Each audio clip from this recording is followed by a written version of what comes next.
تو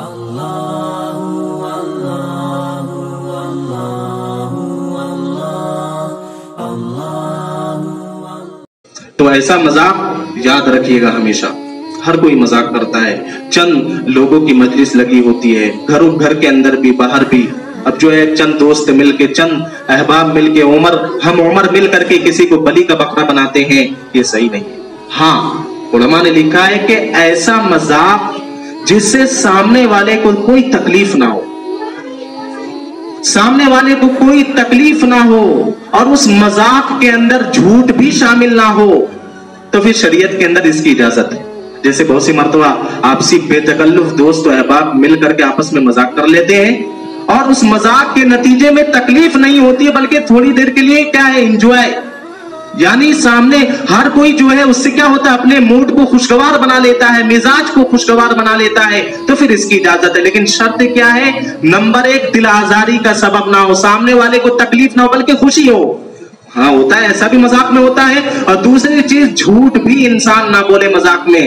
آج ہم بھی مذاق کرتے ہیں، لیکن جھوٹ پہ مبنی وہ مذاق ہوتا ہے۔ یاد رکھیے کہ اگر جھوٹ پہ مبنی وہ مذاق ہو، چاہے وہ کسی کے لیے تکلیف کا سبب نہ ہو، پھر بھی شریعت کی نظر میں اس کی اجازت نہیں ہے۔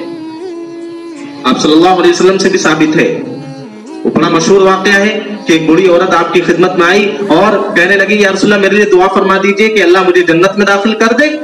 آپ نے فرمایا کوئی بوڑھی جنت میں نہیں جائے گی۔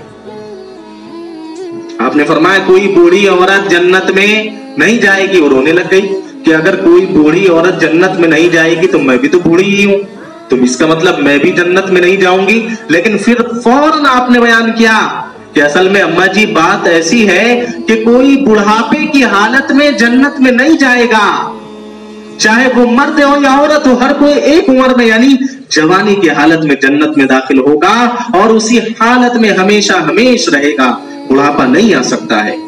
تو آپ صلی اللہ علیہ وسلم نے مذاق کیا، پھر وہ عورت ہنسنے لگ گئی۔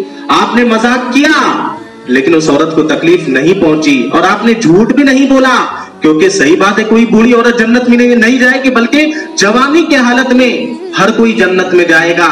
تو میرے دوستو آپ سے ثابت ہے، لیکن اس کی شرط یہ ہے کہ جھوٹ نہ ہو، تکلیف کا ذریعہ نہ ہو۔ اسی طرح ایک شخص آپ کی خدمت میں حاضر ہوا، اور اس نے آپ کی خدمت میں آ کر اس نے درخواست کی، یا رسول اللہ مجھے ایک اونٹ دیجئے، میرے پاس سواری کے لیے کوئی جانور نہیں ہے۔ آپ صلی اللہ علیہ وسلم نے فرمایا اچھا رکو، میں اونٹ کا بچہ دیتا ہوں۔ انہوں نے کہا یا رسول اللہ میں سواری کے لیے اونٹ مانگ رہا ہوں، اگر آپ بچہ دیں گے تو بجائے اس کے کہ میں اس پہ سواری کروں گا، ہر وقت تو میں اس کی خدمت میں لگا رہوں گا، مقصد تو فوت ہوگا۔ آپ صلی اللہ علیہ وسلم نے پھر انہیں سمجھایا کہ بھائی بات ایسا ہے کہ جو تم اونٹ مانگ رہے ہو آخر وہ بھی تو کسی اونٹ کا بچہ ہوگا، چاہے وہ کتنا ہی بڑا ہو جائے، بوڑھا ہو جائے، آخر وہ بھی تو کسی کا بچہ ہوگا۔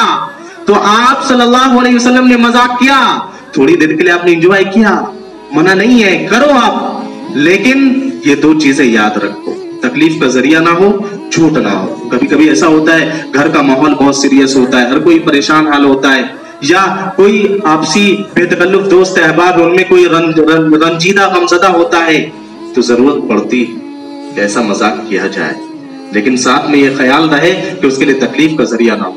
آپ صلی اللہ